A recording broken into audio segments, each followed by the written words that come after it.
Buenas tardes, bienvenidos y bienvenidas a un nuevo encuentro de conexión en directo de Casa Mediterráneo, espacio virtual de nuestro Ágora en el que se analiza, debate y difunde la idiosincrasia social, económica y cultural de los países que configuran la cuenca del Mediterráneo. Y de nuevo en este espacio tiene lugar hoy una nueva edición de nuestro ciclo de encuentros Mujeres y el Mediterráneo, un tiempo para el diálogo y debate de la situación y visión de las mujeres que habitan los países del Mediterráneo en el siglo XXI. Y en esta ocasión tenemos el gusto de acercarles durante la siguiente hora la realidad de las mujeres argelinas de la mano de nuestra invitada de hoy, la escritora y editora Nadia Sebki, que nos acompaña desde su casa en la ciudad de Alger. Bonsoir, Madame Sebki. C'est un plaisir de vous rencontrer aujourd'hui dans notre cycle de conférences Femmes et Méditerranée. Bienvenue à Casa Mediterráneo. Je suis très, très heureuse de participer, d'autant plus que j'ai toujours dit que je suis berbère, Afrique du Nord et méditerranéenne. J'ai toujours revendiqué mon côté méditerranéen. Très bien.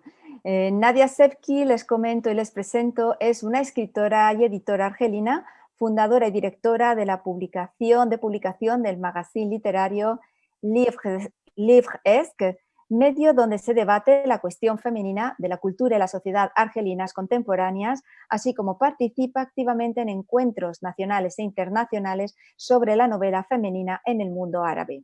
Su tesis de partida es la reflexión sobre la ruptura de transmisión literaria entre las escritoras de la antigua generación y las posteriores a la independencia argelina, que abogan por superar la sumisión de la mujer, así como la guerra de sexos.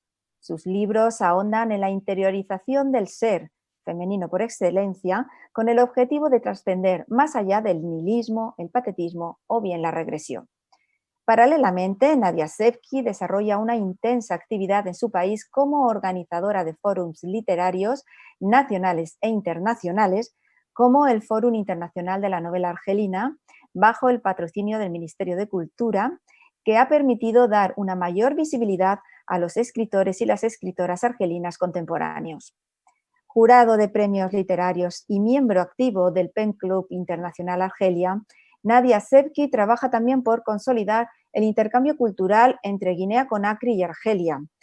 Fruto de esta intensa actividad, en 2017 fue incluida entre las 10 mujeres argelinas más mediáticas por el diario Día 25 de Dernier Info d'Algérie. Como escritora les comento que en 2004 publicó su primera novela, Un amor silencioso, cuyo personaje principal, Soja, es un artista visual. Una búsqueda mística entre el amor terrenal y el amor celestial es la trama de esta novela. 2 años después, en 2006, ve la luz el recopilatorio Bajo el velo de mi alma, con alegorías místicas y fragmentos de textos donde Nadia Sebki expone su identidad bereber, árabe musulmana, envuelta en una cultura universal. En 2012, Los sollozos de Cesárea, publicada por la editorial de Minuit, con el prólogo del escritor y poeta argelino Hamid Nasser Kodja, Nadia Sebki trata los espacios como protagonistas en una narración histórica ambientada en la época del rey de Numidia y Mauritania, Yuba II, y su primera esposa, Cleopatra Selene II, hija de la famosa faraona egipcia. Esta misma ciudad, Cesarea de Mauritania, actual Cherchel al norte de Argelia, padecerá la decenia negra de los años 90 por los integristas y particularmente las mujeres. En esta novela, Sebki expone a 2 voces, Rasha, abogado, y Lina, arqueóloga, el pasado y presente de esta ciudad. En 2015 se publica La danza del jazmín, novela epistolar en la que 2 voces de una misma mujer exponen la posible convivencia de culturas entre el sur y el norte del Mediterráneo. Isabel y Dania, ambas agnósticas, revelan sus puntos de vista en el mundo actual, configurando un nuevo orden sobre diferentes aspectos como el amor, el desencanto, la amargura, el triunfo, la colonización, la confianza, el engaño, la resignación, la evolución o el hecho de llevar velo. Esta novela fue traducida al alemán en el año 2016. Un año después, en 2017, bajo el seudónimo de Sofina Gaya, Nadia Sebki publicó Dejarte vivir en el magazine Livresque, una serie de poemas dedicados a la memoria de su madre. Y ya por último, en 2018, Nadia publica el ensayo hacia llevar, tras las huellas de una mujer comprometida. Sin duda, Nadia, la difusión de la literatura argelina es parte central de su actividad como editora, con la participación en foros de debate y encuentros literarios. Nos gustaría saber, en primer lugar, qué participación tiene la mujer en la literatura contemporánea argelina y cuáles son sus temas de interés. La diffusion de la littérature algérienne est au cœur de votre activité d'éditeur avec la participation à des forums de débat et aussi à des rencontres littéraires internationales. Quelle est la participation des femmes à la littérature algérienne contemporaine et quels sont leurs sujets d'intérêt? Merci beaucoup pour cette invitation. Je suis très honorée, très heureuse, très ravie de participer à cette passerelle des pays de la Méditerranée et l'Espagne par excellence, un pays que nous chérissons, avec lequel nous avons beaucoup travaillé et nous avons placé des passerelles entre l'Espagne et l'Algérie par la langue, par les romans contemporains et les classiques, notamment Cervantes, 2016, où il y avait la célébration de Cervantes en Algérie, et puis la grotte de Cervantes aussi. Elle est très importante dans notre culture. Il y a beaucoup de romanciers qui traitent un petit peu la grotte de Cervantes dans les romans. Donc voilà un petit peu ça pour ce qui est le côté l'Algérie et l'Espagne, où il y a beaucoup de passerelles entre les deux pays, beaucoup de coopération aussi. Et c'est très, très enrichissant pour nous, les écrivains, pour la littérature, pour le magazine littéraire. Et quant à votre question, quel est l'apport des femmes? En fait, la femme algérienne n'a jamais cessé d'écrire. Elle écrit. Elle réfléchit au monde contemporain, elle réfléchit au monde classique. On peut donner des exemples depuis avant l'indépendance de l'Algérie, les femmes étaient avec leurs plumes à repenser le monde, à repenser leur identité, à repenser leur place, à repenser leur terre. Donc, la femme n'a jamais cessé d'écrire. Maintenant, pour ma part, moi qui suis née après l'indépendance de l'Algérie, je viens avec cette terre indépendante. Donc, je viens avec une joie de l'indépendance, parce que l'Algérie, avant la France, il y avait les Turcs, ensuite il y avait 130 ans de colonisation française.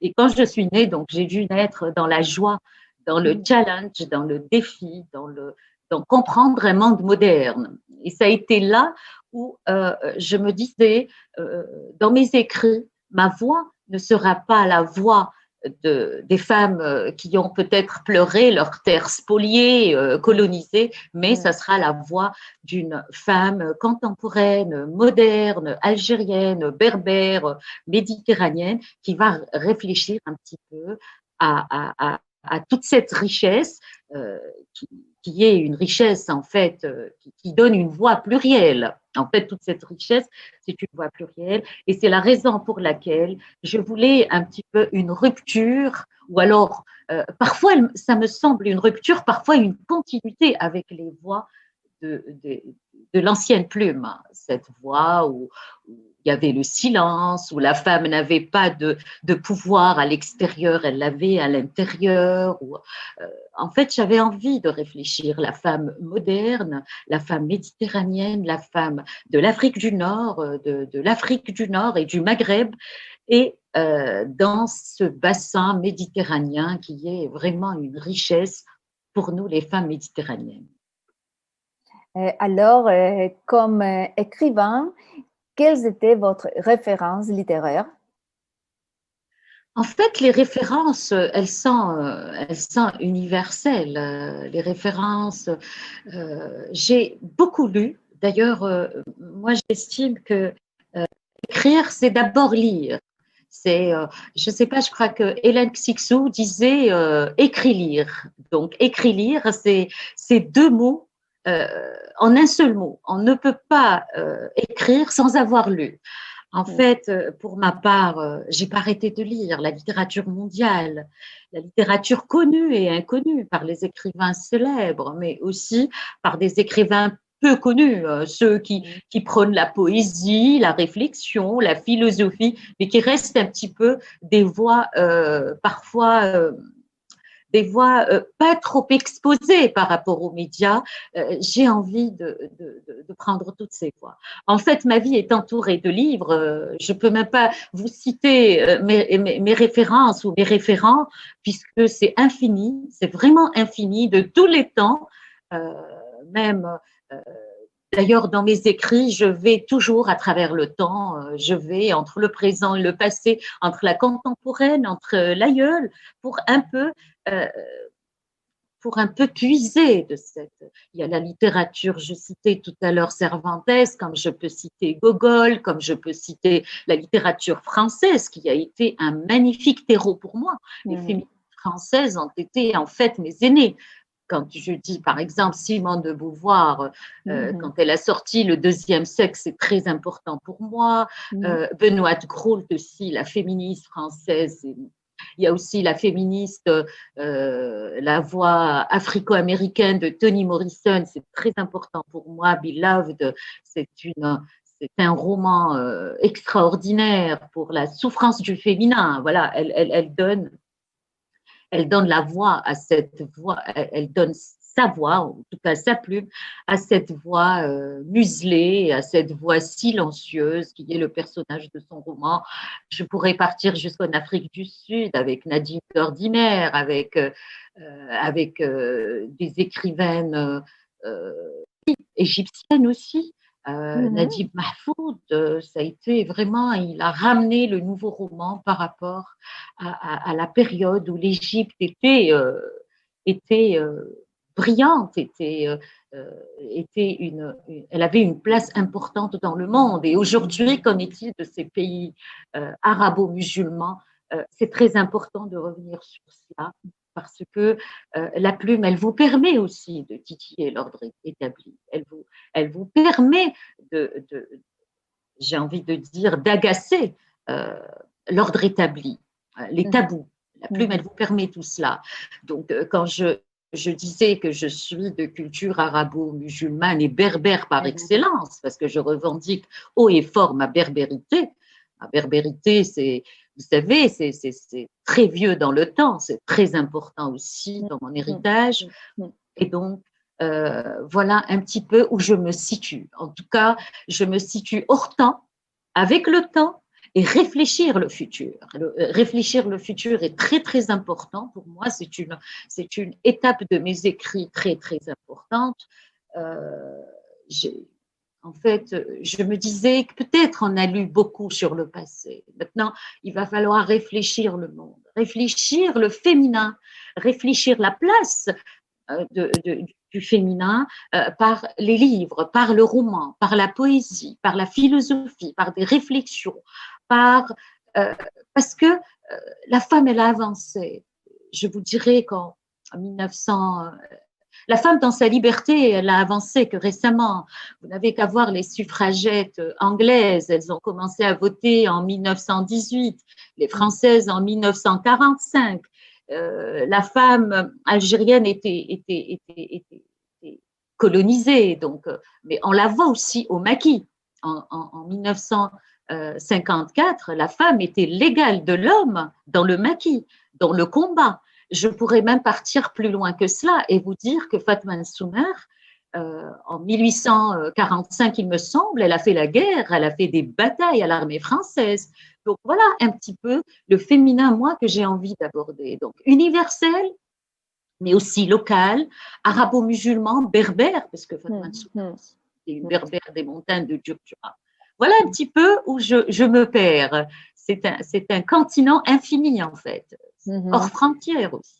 De hecho, le hacía esta pregunta porque hay mucho desconocimiento en nuestra sociedad acerca de estas referencias literarias del norte de África y sobre todo en clave féministe. Por eso le hacía esta pregunta. Je vous demandais ces questions parce qu'il y a ici en Espagne beaucoup d'inconnus, de fonds littéraires de votre pays et aussi de tout el nord d'Afrique. A lo largo de su obra, como bien expuesto, aborda un choque generacional entre las mujeres argelinas que vivieron bajo el mandato francés y las que lo han hecho ya en la era postcolonial. Nos gustaría saber qué elementos las diferencian, si han visto alcanzadas las mujeres argelinas de su generación sus aspiraciones y cuáles fueron sus referentes. Tout au long de votre travail, vous abordez un affrontement générationnel entre les femmes algériennes qui sont vécues sous mandat français et celles qui sont vécues à l'époque postcoloniale. Nous voulons savoir quels éléments les différencient et aussi si les Algériens de votre génération ont-elles vu leur aspiration se réaliser. En fait, postcolonial, c'est, comme je vous ai dit, peut-être on n'est plus, en tout cas, on n'a pas connu la souffrance de la colonisation, mais on a hérité la souffrance de nos parents. Nos parents, moi, mes parents, ils se sont mariés en pleine révolution algérienne. Donc, nous soupçonnons, ou alors peut-être notre psyché est fait de cette souffrance de nos parents. Mais nous, l'après-guerre, l'après-indépendance, nous sommes venus avec cette joie de casser les tabous d'abord, de ne plus accepter la femme à l'intérieur, et ne plus penser le pouvoir de la femme à sa maison en tant que mère ou en tant qu'épouse, pas plus. Nous voulons, en tout cas ma génération, ramène un regard de la femme libre, libre par le sol, libre par la patrie, libre aussi par la pensée, puisque ces femmes-là n'ont pas connu le silence de nos grands-mères, le silence de nos mères, la soumission, etc. Moi, j'estime que la femme d'aujourd'hui n'est pas soumise. Elle choisit sa liberté, elle est libre dans sa tête, dans sa façon de penser le monde. Libre, bien sûr, je le dis avec des nuances. Libre, ce n'est pas une liberté à l'occidentale, mais une liberté qui reste toujours piégée par l'islam, par les traditions. Donc, il y a cette, j'ai envie de dire, on a cassé les chaînes du silence, les chaînes du passé colonial qui a été épuisant, qui a été très difficile à vivre. Et puis voilà, nous n'étions pas une nation libre, nous étions colonisés, et puis nos grands-parents, nos aïeux aussi, par la Turquie, ou par les Turcs aussi, nous étions colonisés par les Turcs, par les Français.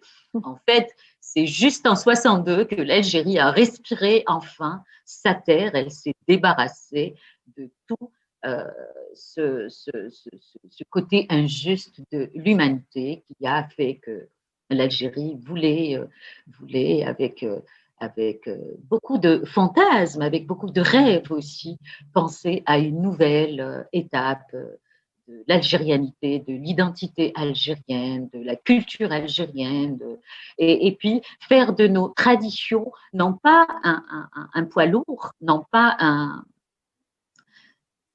en fait faire de ces traditions une suite des événements pour un regard plus moderne. Je pense que le regard moderne, il est là avec la postcoloniale.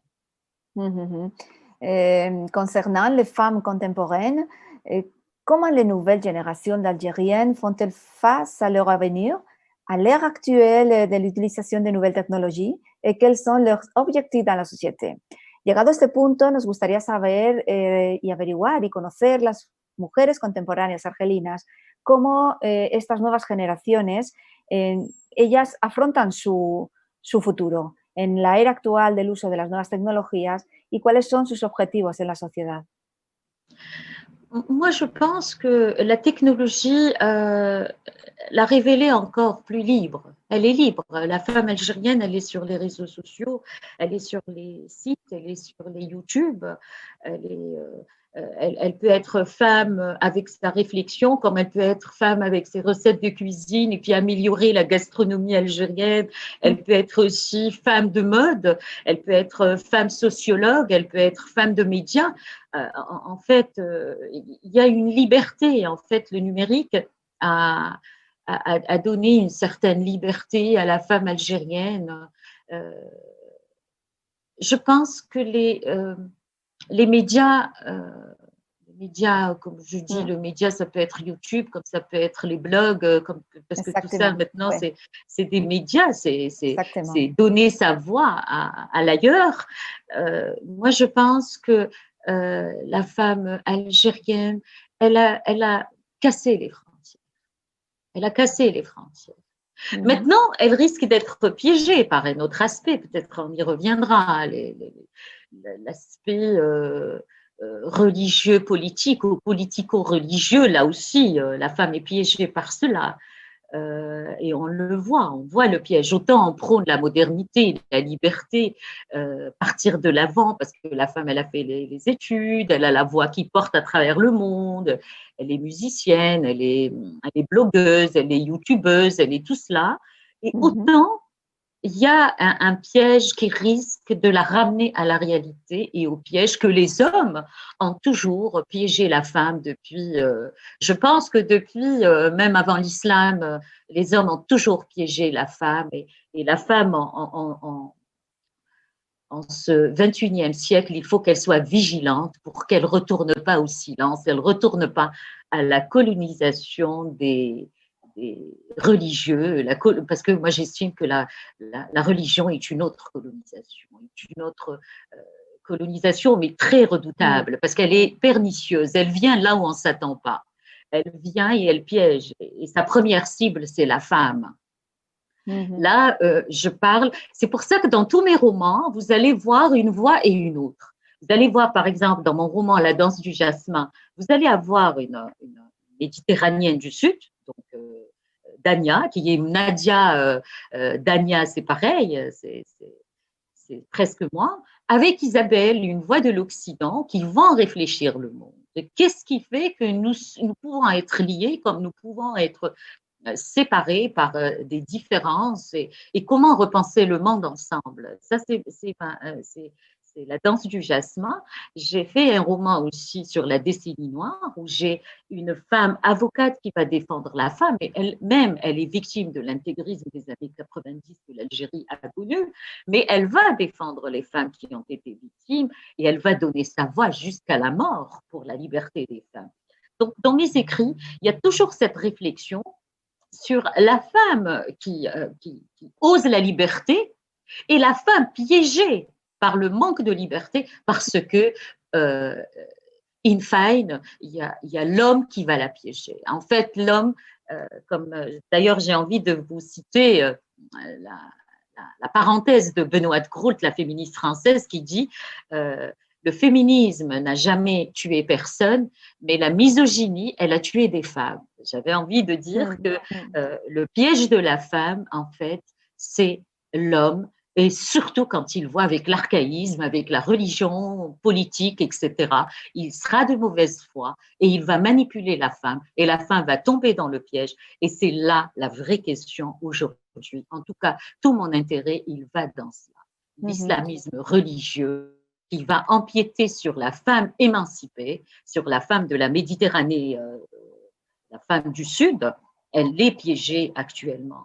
Mm. On le voit par l'accoutrement, on le voit par l'habillement, on voit par, par comment on change un peu, comment la femme qui a gagné beaucoup de liberté, elle est Mm. rappelée à l'ordre pour qu'elle soit toujours euh, sous les ordres de l'homme, que ce soit par la charia, que ce soit par le code civil, que ce soit par les droits parentaux, où on voit que la femme n'a pas les mêmes droits parentaux que l'homme, etc.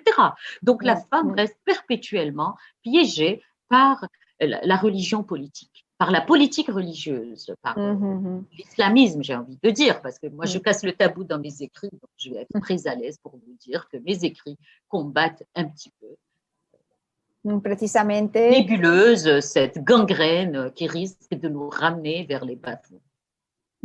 Precisamente el uso del velo por la mujer, bueno, es uno de los síntomas quizás que en el mundo occidental vemos como consecuencia de ese integrismo, esa subida del integrismo islámico en el mundo árabe. Es una cuestión que aquí en Occidente genera diferentes posiciones.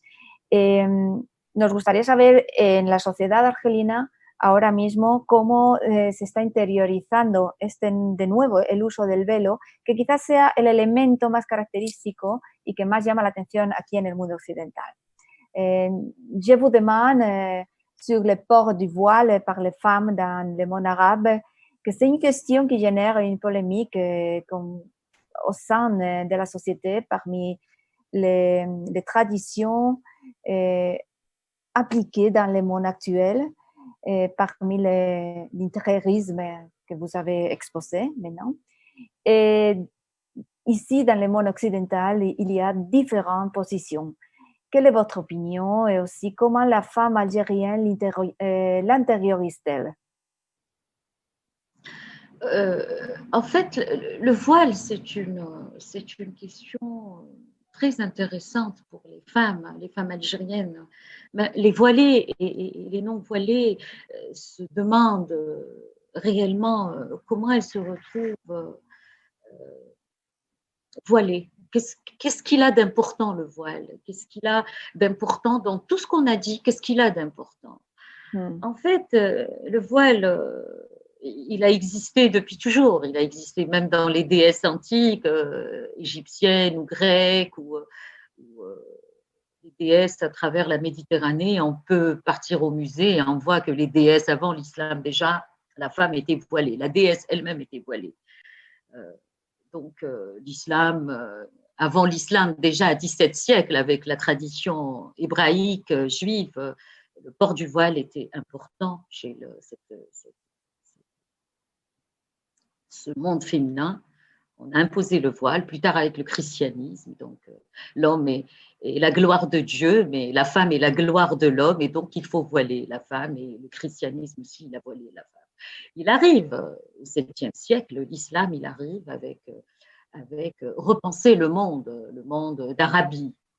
Et croyez-moi, dans toute ma lecture du Coran, je n'ai pas trouvé un seul verset coranique qui parle du voile. Il n'y a pas un seul verset. Il y a 6300 ou plus versets coraniques. Le voile, il y a la chasteté, mais on n'a jamais parlé de voile.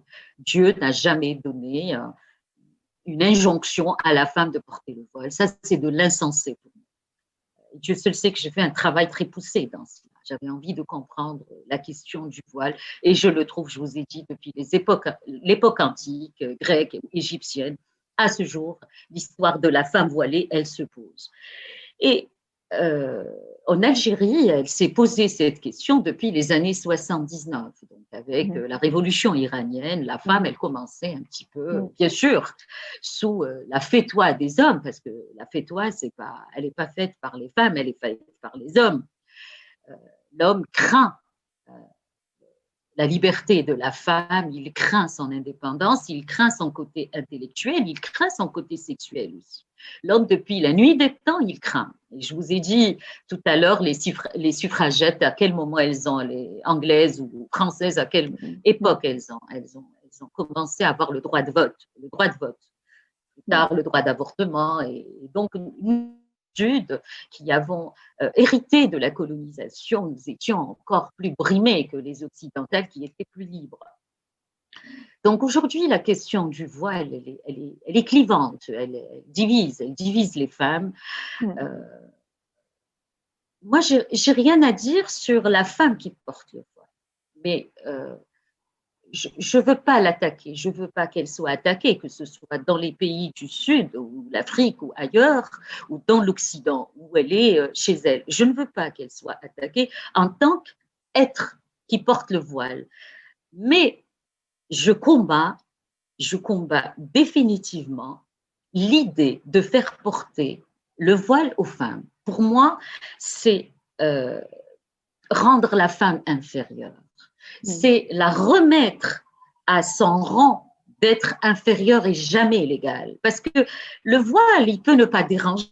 C'est un accoutrement comme un jean troué, comme une mini-jupe, comme un pantalon. Mais ce qu'il cache comme argument, ce qu'il cache, c'est vraiment dangereux pour l'émancipation de la femme. Vous pouvez rencontrer en Algérie, par exemple, des femmes très émancipées portant le voile. Des fois, elles sont laïques. Elles sont chercheurs, elles sont profs d'université, elles sont dans la pensée très, très très moderniste et moderne. Mais ce port de voile, il est assimilé à une tendance vestimentaire. C'est une mode. Le modèle qatari et le modèle émirati a influé sur le Maghreb. Il a influé sur l'Algérie. En fait, la femme algérienne cherchait un modèle et ce qu'elle a trouvé de mieux, puisque l'occidental, elle lui rappelle la colonisation, ce qu'elle a trouvé de mieux, elle a trouvé la wahhabite, elle a trouvé l'émirati, elle a trouvé la femme du Qatar, qui n'est rien à voir. Moi, je vous ai dit, Fatma Nsoumer, elle a fait en 1854, il me semble, ou 45, je ne retiens pas trop la date, elle a fait la bataille à la France. Donc, elle guidait des troupes pour faire la guerre. Je vous ai dit que dans la tradition berbère, la femme est guerrière. La femme, il y a même le matriarcat, il y a même la domination de la femme dans nos montagnes. Vous pouvez trouver cela. Mais l'islam, quand il est arrivé, il s'est soucié de classer la femme dans son silence. Mais il n'a pas pu la classer puisqu'aujourd'hui, elle va dans les études et dans les carrières, mais il va la piéger par ce que Dieu a dit. Or, Dieu n'a rien dit.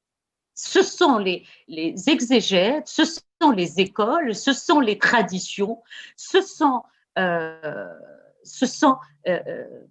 la pensée islamiste qui a profité pour mettre le voile à la femme depuis la révolution iranienne. Et quand on voit aujourd'hui en Iran la femme qui ose enlever le voile, elle est en prison, elle a 148 coups de fouet, elle est en prison, elle fait la grève de la faim, il faudrait que la femme algérienne, la femme maghrébine réfléchisse 2 fois à cette situation. D'autant plus, moi, dans mon roman Les sanglots de Césarée, je parle de Racha et Nora, et je parle un petit peu des islamistes qui ont assassiné des femmes pour refus de port de voile. Donc, il y a une vraie question, sans rentrer dans le clivage, sans se diviser. C'est-à-dire, il faudrait que la femme ramène une fatwa. La femme et les femmes, parce qu'aujourd'hui, la femme, elle se dit, dès lors où je veux une démocratie, j'aurai ma liberté. Mais elle oublie que l'islamisme est en train de travailler dans l'esprit des filles, dans l'esprit des adolescents, dans l'esprit des jeunes. Donc, il ne faut pas laisser l'islamisme et l'intégrisme religieux imposer le voile aux femmes. Moi, en tant que femme musulmane, de confession musulmane, je n'ai aucun problème avec l'islam spirituel. L'islam spirituel, il me fait du bien, mais l'islam de la charia et tout cet islam, en dehors de la raison, il me pose problème. Il me pose sérieusement de problème. Donc, il y a une émancipation de l'esprit, de l'intellect, de la réflexion que les femmes, en tout cas écrivaines algériennes, devraient mettre sur le tapis, devraient mettre sur le terrain et puis réfléchir un petit peu quelle est la place de la femme. Elle peut porter le voile, il n'y a aucun problème. Mais attention à la charia, attention à ce que cache le voile, attention à la perte des droits que la femme risque de perdre. Parce qu'aujourd'hui, vous êtes dans une république, demain, vous serez dans un État islamique où il va imposer la charia. La femme voilée algérienne, elle ne sera plus voilée de cette façon, mais elle sera voilée comme l'iranienne. Et j'avais envie de dire aussi une chose. Je pense que moi, personnellement, en tant que femme du XXIe siècle, je ne pourrais jamais vivre dans un pays où toutes les femmes seront voilées. Je ne pourrais jamais. Je partirai de mon pays si toutes les femmes porteront le voile un jour.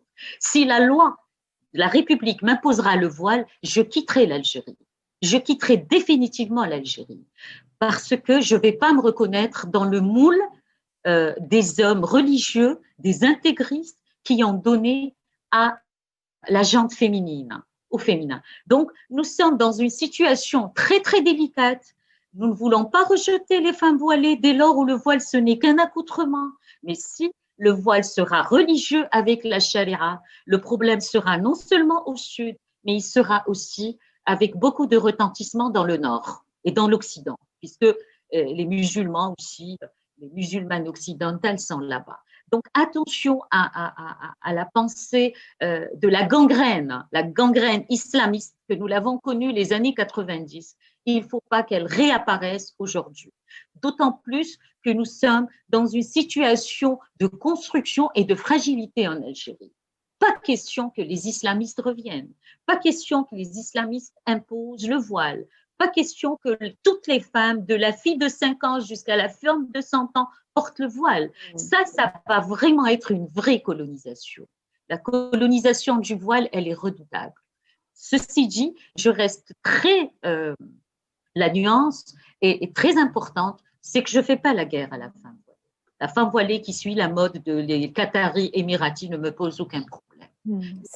L'idéologie islamiste, comme réflexion, oui, me fera fuir de mon pays.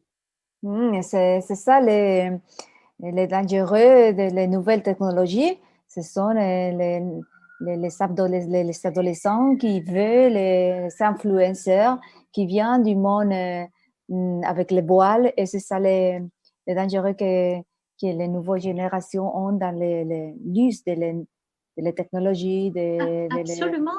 Absolument. D'ailleurs, en Autriche, en 2015, on avait fait une rencontre avec les femmes des pays musulmans, des écrivaines, et on a pensé, il y avait même des occidentales converties à l'islam qui sont venues avec une idéologie plus dangereuse. Moi, j'étais étonnée de voir comment la femme convertie à l'islam parle du vêtement, parle de l'idéologie, parle de la charia, et à aucun moment on parle de la spiritualité, à aucun moment on parle de l'amour divin, à aucun moment on parle de l'islam des Lumières, à aucun moment on parle de ce prophète qui a été entouré de femmes puissantes, où le prophète lui-même était protégé par sa femme, puisque le jour où il a reçu la révélation, c'est dans ses bras qu'il est parti se consoler.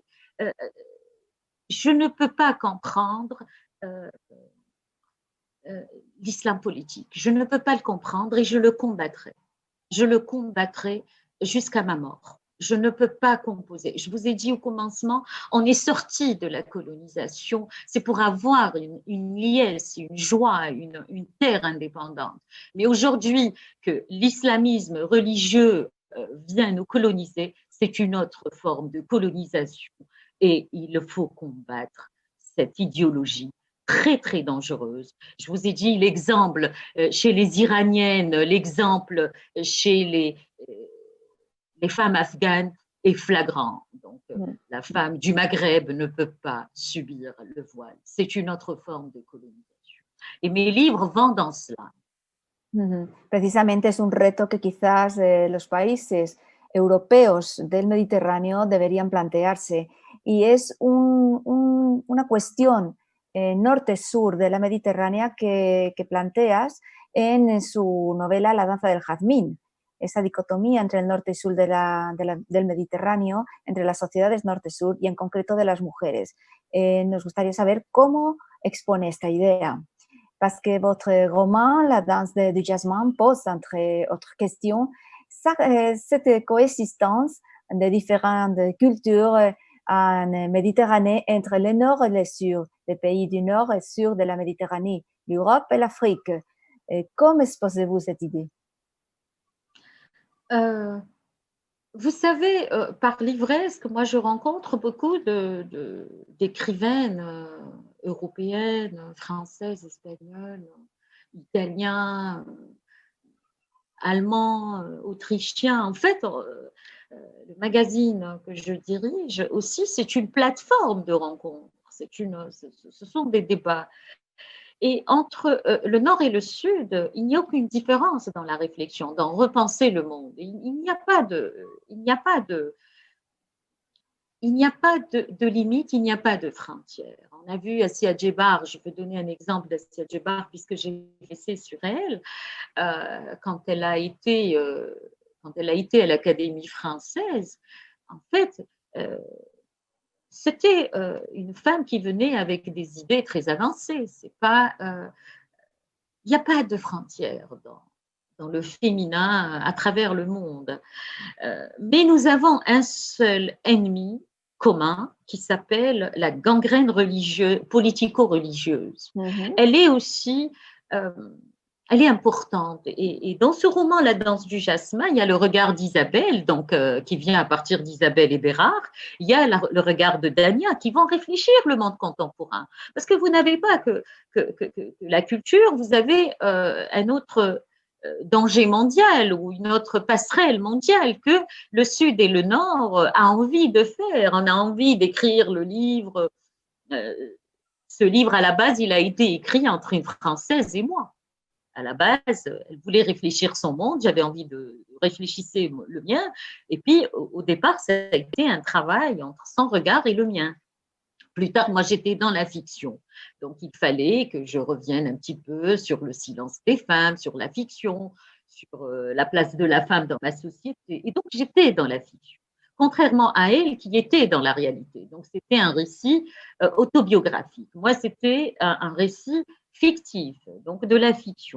Donc, c'est la raison pour laquelle ce personnage d'Isabelle, qui a existé par la voix d'une Française, est devenu la voix d'une fiction, mais en vérité, tous ces échanges de mails, puisqu'on s'écrivait devant des douleurs, devant ce féminisme, devant la religion, devant. Je lui racontais à cette voix française, je lui racontais un peu la place du prophète, moi que je trouve une voix très moderne par rapport à son époque, parce qu'on est au 7e siècle, donc quand il était venu, il a fait avancer le droit de la femme à cette époque, qui ne correspond plus à l'époque actuelle, parce que vous êtes au 21e siècle ou autre chose, et vous êtes au bassin méditerranéen, vous êtes en Afrique du Nord, vous êtes en Afrique, en Méditerranée. Donc, qu'il a prêché dans le contexte du 7e siècle ne peut pas être photocopie sur le 21e siècle avec tous les avancées de la technologie, les avancées humaines, les colonisations et puis les pensifs du passé. On ne peut pas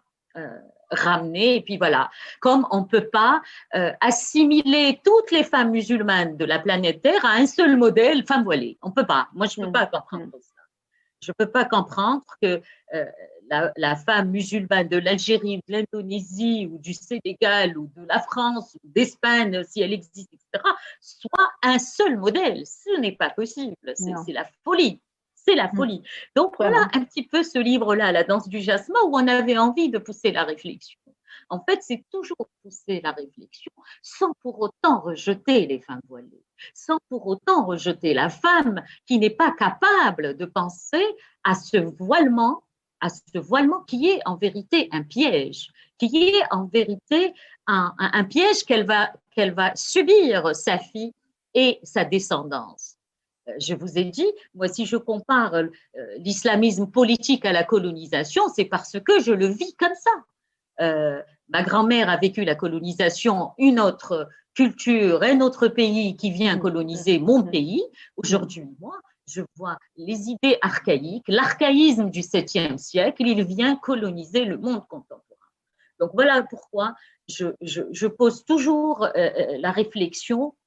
Je la pose et je la pousse avec, bien sûr, mes lectures, avec, bien sûr, d'autres voix d'écrivains à travers le monde arabo-musulman ou à travers l'Occident, à travers les États-Unis ou à travers l'Amérique du Sud ou l'Afrique du Sud. Enfin, moi, j'estime qu'il n'y a plus de frontières. On est mélangé définitivement. L'Internet a fait que nous n'avons plus de frontières. Maintenant, comment sauvegarder ce qui a été acquis pour le féminin? Comment il a été? Je vous ai dit, en 62, quand l'Algérie a eu son indépendance, la femme, avant, elle était au maquis, donc elle était l'égale de l'homme dans le combat. Une fois l'Algérie était indépendante, elle retourne à son silence. Et ça, c'est les femmes qui ont été au maquis qui témoignent.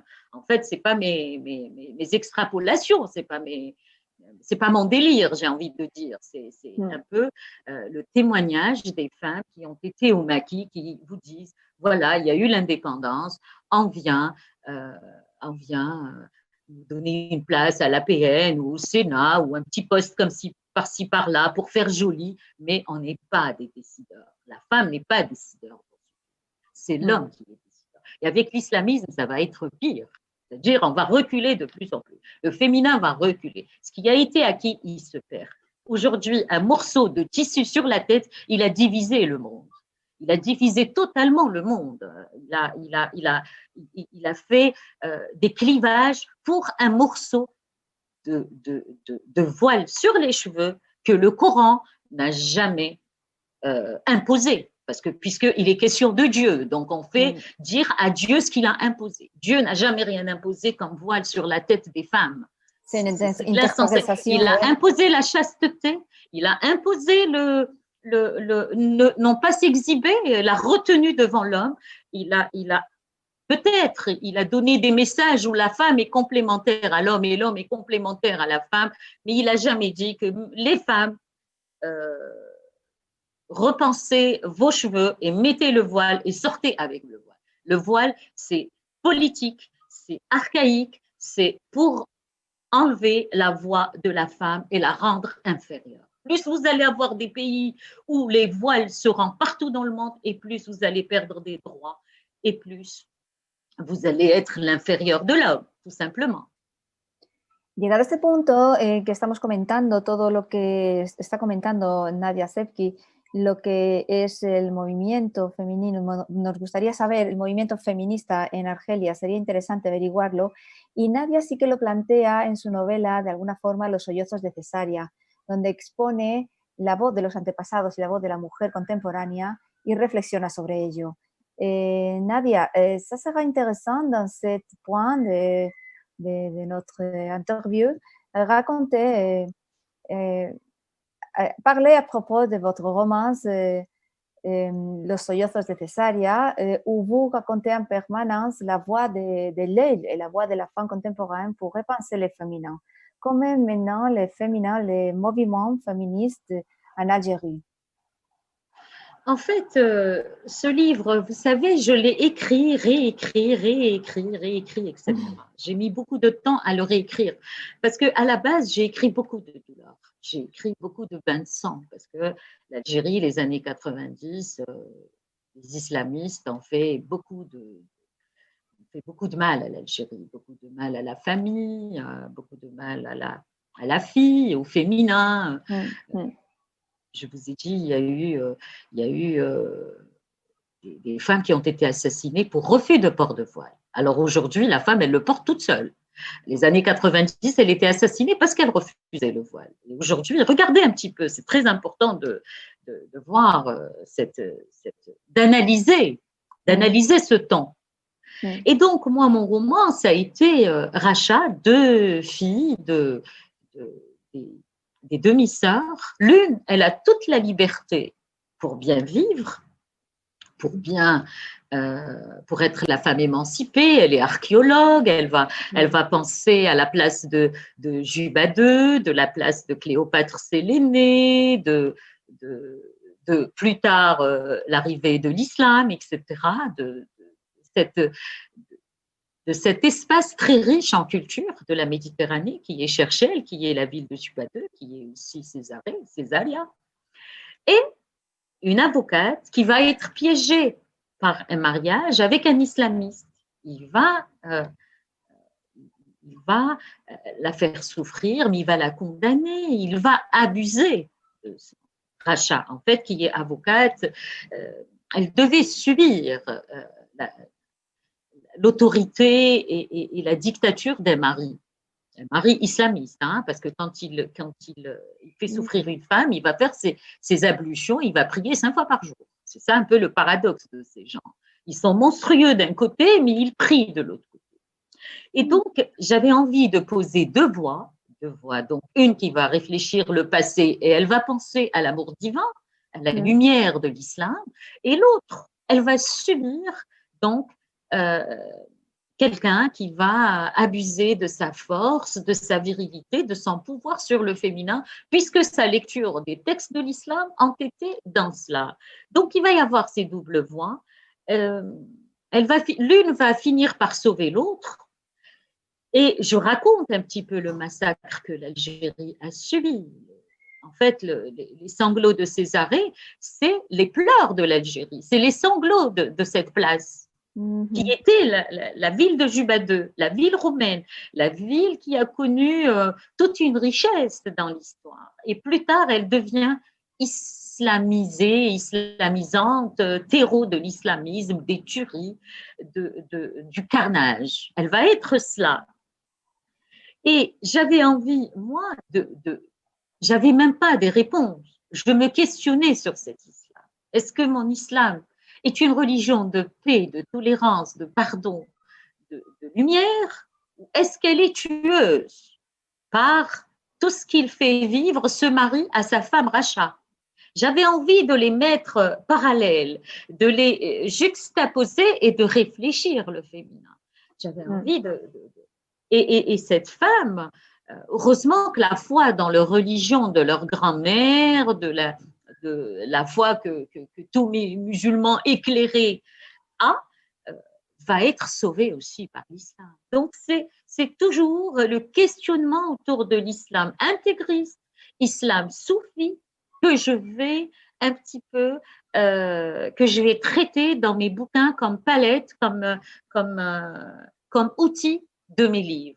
J'ai beau sortir de cette vision, je rentre encore de cette vision parce que c'est le contemporain qui m'appelle à cette réalité.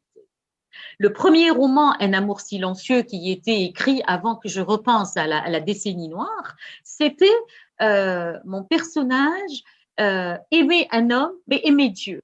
Elle était ivre de Dieu et elle était ivre d'un homme. Et elle ne savait plus où elle en était. Ça, c'est mon premier roman. L'ivresse divine, un peu comme Rabi' al-Adawiya, Ibn Arabi, comme tous ces penseurs mystiques que l'islam a hérité d'eux. Et donc, l'amour d'un homme, l'amour du corps, l'amour de la liberté, l'amour permis et pas permis puisque c'est une relation qui est en dehors du mariage. J'avais envie de repenser cela. Ça, c'est mon premier roman. J'arrive après avec Sous le voile de mon âme et vous avez dû vous rendre compte que le voile, moi, c'est mon âme qui le porte et non pas mes cheveux. Donc, ça s'appelle Sous le voile de mon âme, où il y a des réflexions autour du temps, autour du passé, du présent, l'être humain, l'intériorité de l'homme, le mal humain, le nihilisme, la souffrance, la joie, le bonheur. Comparer l'homme à des bestiaires comme de La Fontaine qui compare le corbeau et le renard, etc. J'avais envie, moi aussi, de comparer l'homme contemporain. Quand je dis l'homme, c'est la femme et l'homme. Là, je les entremêle. Est-ce que l'animal est fait par hasard ou quelque part nous ressemblons tous à un animal, un lapin qui a peur ou un anaconda qui fait mal ou voilà, j'avais envie de faire des bestiaires, mais je m'adresse toujours à Dieu. Je m'adresse toujours c'est pendant la décennie noire. Tous ces livres-là, moi, je les ai écrits pendant la décennie noire. Donc, je n'ai pas connu, comme je vous ai dit, mes aînés, la colonisation et cette souffrance d'une terre spoliée, d'une terre colonisée, mais j'ai connu une autre douleur où ma joie était un petit peu stoppée, puisqu'il n'y avait plus la colonisation de la France, mais il y a la colonisation des islamistes par leur pensée un petit peu archaïque qui vient du wahhabisme, qui vient de tout ce monde un petit peu qui est resté collé à ses traditions, à son propre malheur. Donc voilà un petit peu, plus tard je reviens, comme je vous ai dit, avec les sanglots de César, et là c'est très très dur d'écrire cette décennie noire. D'ailleurs, ça a été un livre écrit et réécrit, puisque je ne voulais pas donner à mes lecteurs la douleur au premier degré. Je ne voulais pas donner la souffrance au premier degré. Je ne voulais pas donner l'incompréhension et mon rejet de l'islamisme politique, mais mon rejet viscéral de l'islamisme politique, j'avais pas envie de le mettre au premier degré, mais de l'atténuer un petit peu, de réfléchir tous ensemble, c'est-à-dire moi mes écrits, c'est réfléchir tous ensemble sur le féminin contemporain du 21e siècle, qui ne sera pas le féminin iranien, qui ne sera pas le féminin yéménite, qui ne sera pas le féminin afghan, etc. Donc, mon souci urgent, c'est un petit peu comment penser un monde où la femme aura toute sa liberté. La liberté, en fait, mes personnages sont assoiffés de liberté, mais une liberté qui est traquée par un piège, j'y reviens à chaque fois. Évidemment, j'écris tout cela sous forme poétique. Je ne le mets pas sous forme, il y a la trame d'un roman, mais je mets beaucoup de poésie. En fait, la poésie, c'est partir là où personne ne peut partir. C'est oser, c'est casser l'ordre établi. C'est, en même temps, c'est la beauté. En même temps, convoquer les oreilles, la vue, la tête, l'esprit, les pas à cette musicalité de la réalité. Voilà un petit peu comment je sors mes personnages, comment je traite un petit peu mes livres et mes romans. Bon, j'écris beaucoup, évidemment, j'écris énormément. Il y a des choses qui sont publiées, il y a des choses qui sont entassées à la maison que je veux pas. Je veux pas publier au premier comme ça. Mes livres sont toujours repensés, réfléchis, réécrits pour un petit peu prendre du recul et ne pas mettre le pathos, ne pas mettre le nihilisme, ne pas mettre la grisaille, ne pas mettre la noirceur, mais mettre au contraire les printemps, l'amour du corps, l'amour de la séduction, l'exaltation de l'être, le bonheur, même s'il est court, il restera cet amour, cette quête de la vie. Sandu, c'est un défi très intéressant que vous propose à votre lecteur. Et vraiment, c'est un défi que vous avez dans votre société actuelle en Algérie. Vraiment, je vous admire. C'est très intéressant ce que vous nous dites. Mais le temps s'y passe si vite. Pour finaliser cet entretien, je voudrais vous demander à propos de l'activité culturelle à votre pays, parce que son engagement dans le monde de l'édition est une longue histoire. Et je voudrais savoir, nous voulons savoir ici en Espagne, comment les événements récents en Algérie, la crise mondiale, les révolutions sociales, et d'abord cette crise du COVID-19 mondiale, et ont-ils affecté la culture de votre pays et aussi l'activité culturelle et la tenue des vêtements, comme vous avez fait beaucoup de fois dans votre pays, et pour faire la raconte d'écrivains algériens contemporains. ¿Cómo el sector cultural fait-il face a cette situation? Para terminar, nos gustaría saber, en la presente era del COVID y también en los acontecimientos recientes, como la crisis mundial y las revoluciones sociales en su país del norte de África, nos gustaría saber cómo han afectado a la cultura, al mundo cultural, todos estos acontecimientos y cómo ahora mismo el sector cultural lo está afrontando en su país. En fait, il y a plusieurs questions dans une question. Eh oui, c'est le temps que nous ne savons pas beaucoup et nous devons… Oui, donc c'est vrai, la pandémie, c'est une réalité qui nous empêche un petit peu d'avoir des activités comme par le passé. Il y a le salon du livre d'Alger qui était très important, un événement très, très important en Algérie. Là, il a été, je pense, annulé par rapport à cette crise sanitaire, cette réalité aussi, parce que les morts sont là, la crise est là, la maladie est là. Donc, ce salon où les écrivains se rencontraient n'aura pas lieu, hein, probablement. On ne connaît pas un petit peu, c'est les scientifiques qui vont un petit peu donner les dates, mais il me semble qu'elle sera annulée, cette rencontre elle est internationale, où on reçoit beaucoup d'écrivains du monde, etc., elle sera annulée pour cette cause de la pandémie. De l'autre côté, il y a les activités culturelles qui sont à l'arrêt parce que l'Algérie est en train de vivre un temps qui n'est pas comme par le passé. On a terminé des 20 ans de l'ancien président qui a été président déchu. L'Algérie est sortie de cela. Elle va partir dans une… les politiques disent une Algérie nouvelle. Moi, en tant qu'écrivaine, j'ai envie de dire une Algérie nouvelle qui va impliquer tous ses enfants. Parce que si le peuple n'est pas impliqué, je ne parlerai jamais d'une Algérie nouvelle. Mais moi, j'estime qu'il faut donner le temps à cette situation de transition, parce que nous sommes dans une situation que j'appellerais, moi, la situation de transition politique. Donc, c'est vrai, la culture a toujours suivi la politique, mais en ce moment, vu un petit peu le Hirak, le mouvement populaire qui a un petit peu déstabilisé le pouvoir en place, il déstabilise le pouvoir en place. En fait, tout le monde est attentif. Il y a la pandémie qui a peut-être aidé le système en place, hein, puisque les Algériens ne sortent plus dans la rue les vendredis comme c'était le cas. Mais il faudrait que le système qui gouverne comprenne que la voix revient à la vox populi. La voix revient à la voix du peuple. On est obligé de travailler avec le peuple. Le peuple, c'est la culture. Le peuple, c'est réfléchir le monde moderne. Le peuple, c'est repenser nos voisins aussi. Donc, moi, je pense que on va encore attendre quelques périodes d'ici décembre, janvier, on verra plus clair. Mais actuellement, en ce moment-là, il y a le statu quo dans le pays.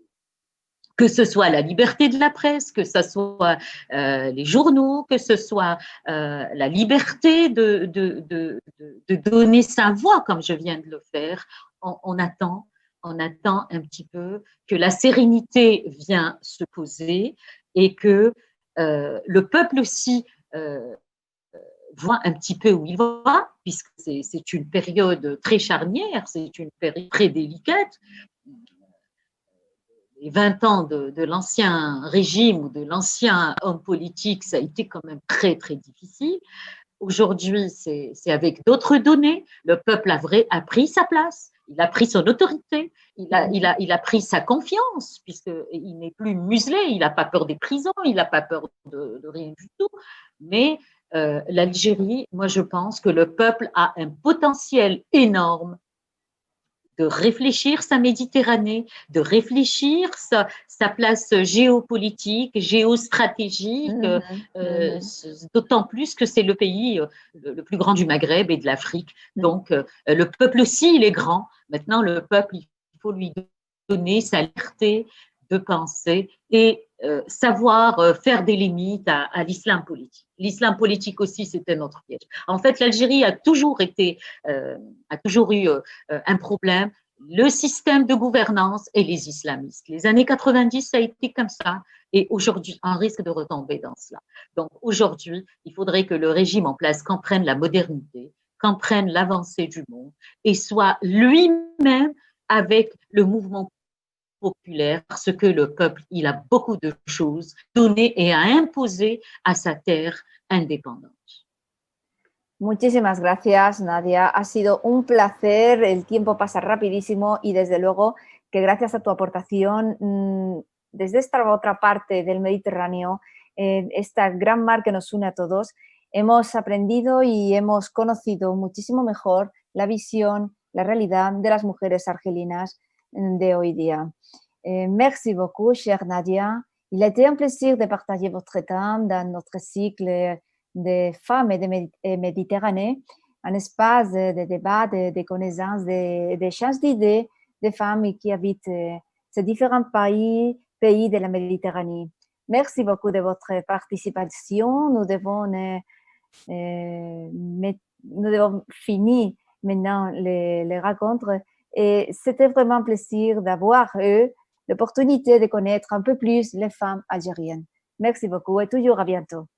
Merci, merci infiniment. Je vous remercie pour cette passerelle, je vous remercie pour cette voix universelle, parce que ce que j'ai essayé de donner, c'est un peu le côté universel d'une Algérienne, écrivaine, à la tête d'un magazine littéraire, où c'est un forum où les écrivains se rencontrent et puissent parler le plus librement possible. Donc, c'est un magazine qui a donné beaucoup de voix aussi à des femmes comme moi ou avec d'autres temps, d'autres sons de cloche. Donc, merci à l'Espagne, merci à l'Institut Cervantes aussi en Algérie. Nous l'aimons beaucoup, il travaille beaucoup. Les Algériens de plus en plus partiront vers la langue espagnole et j'espère que prochainement, je vais au moins dire quelques mots en langue espagnole. Je vous remercie infiniment. Merci pour ce partage et je vous dis à bientôt. Merci mille. A bientôt. Hasta pronto, querida Nadia. Estaremos aquí esperándote cuando podamos reunirnos de nuevo. Y a todos ustedes también, muchísimas gracias por seguirnos durante esta hora en nuestro espacio Mujeres y el Mediterráneo. Un placer compartir el tiempo de Nadia, un placer conocer la visión, la realidad de las mujeres argelinas del siglo XXI.